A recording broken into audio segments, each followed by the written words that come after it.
membantu beliau di pemerintahan 5 tahun mendatang. Beliau meminta saya untuk menjadi Menteri Keuangan kembali. Tadi Pak Prabowo menyampaikan, memberikan amanah kepada saya untuk memimpin Kementerian Pendidikan Dasar dan Menengah. Semoga saya bisa melayani masyarakat untuk kedepannya. Saya diminta untuk membantu beliau ya, untuk kepemimpinan beliau yang akan datang. Dalam situasi seperti ini. Nah, terkait dengan posisi nanti beliau sendiri yang akan mengumumkan. Terkait komisi juga masih terkait. Teman-teman, saya mohon nanti doanya, saya mohon dukungannya dari teman-teman media karena tugasnya cukup. Saya akan tetap membantu Pak Prabowo. Jadi bidang yang beliau tugaskan itu adalah bidang saya sendiri sebenarnya terkait di bidang hukum dan hak asasi manusia.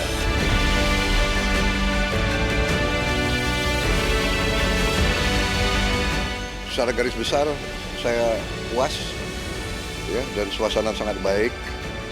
Semuanya mengerti bahwa kita harus bekerja dengan baik, bekerja dengan keras, bekerja sebagai tim.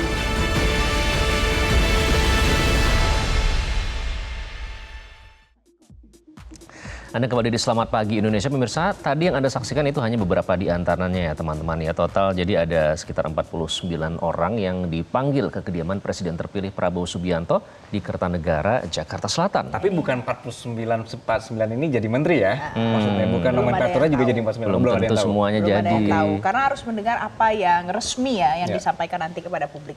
Nah pemirsa, analis politik Indobarometer Muhammad Kodari menyebut Prabowo Subianto melakukan penajaman fungsi kementerian dengan memecah sejumlah kementerian.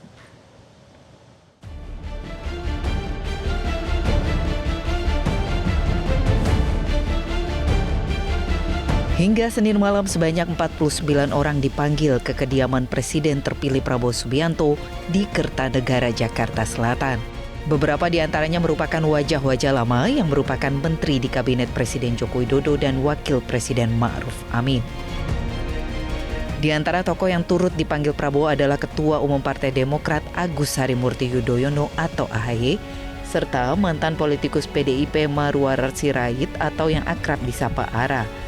AHY mengaku mendapat tugas strategis dari Prabowo namun masih enggan untuk menyebut kementeriannya.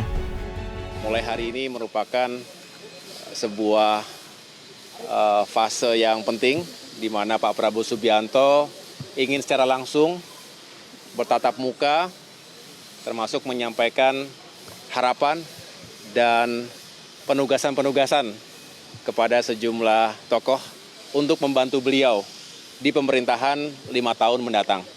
Sehingga tadi saya tentunya juga bersyukur dan ini sebuah kehormatan untuk bisa menjadi salah satu bagian dari tim yang Bapak Prabowo akan bentuk yang mudah-mudahan menjadi super tim. Sekretaris Umum Pengurus Pusat PP Muhammadiyah Abdul Muti juga menjadi salah satu tokoh yang dipanggil Prabowo. Usai bertemu Prabowo, Abdul Muti mengaku diberi amanah sebagai Menteri Pendidikan Dasar dan Menengah. Tadi Pak Prabowo menyampaikan, memberikan amanah kepada saya untuk memimpin Kementerian Pendidikan Dasar dan Menengah.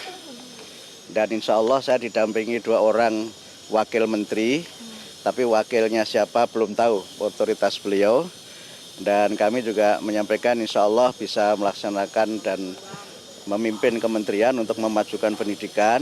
Beliau juga menyampaikan bahwa pendidikan adalah kunci untuk membangun bangsa, terutama adalah kunci untuk mencerdaskan kehidupan bangsa sebagaimana amanat dalam pembukaan Undang-Undang Dasar 45.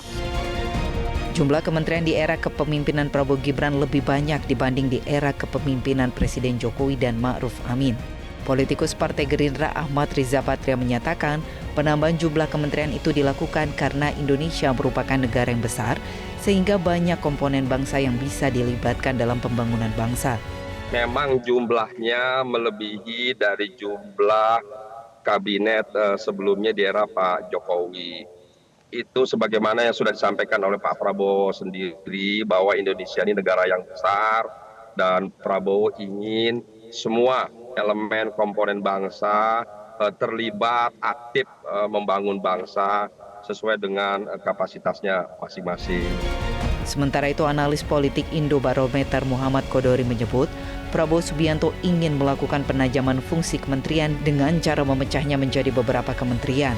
Menurut saya yang menarik dari Pak Prabowo ini kan sebetulnya bagaimana beliau berusaha melakukan penajaman ya fungsi-fungsi yang ada itu dengan cara memecah kementerian fungsi kementerian itu menjadi beberapa bagian gitu. Jadi misalnya kita mendengar bahwa Kementerian Pendidikan Dikbudnas itu ya yang sangat-sangat besar itu dipecah jadi 3. Ada Dikdasmen, Pendidikan Dasar dan Menengah, menterinya Pak Abdul Mukti. Lalu kemudian sudah saya lihat tadi ada calon menteri kebudayaan yaitu Fadlizon, dan saya belum lihat sih orangnya, tapi kabarnya akan ada menteri riset dan dikti begitu. Jadi menjadi besar posturnya, menjadi banyak kementeriannya karena ada penajaman-penajaman yang tadinya tergabung kemudian dipisah.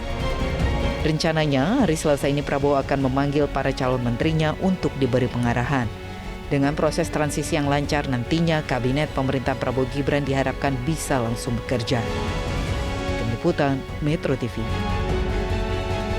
Jelajahi cara baru mendapatkan informasi. Download Metro TV Extend sekarang.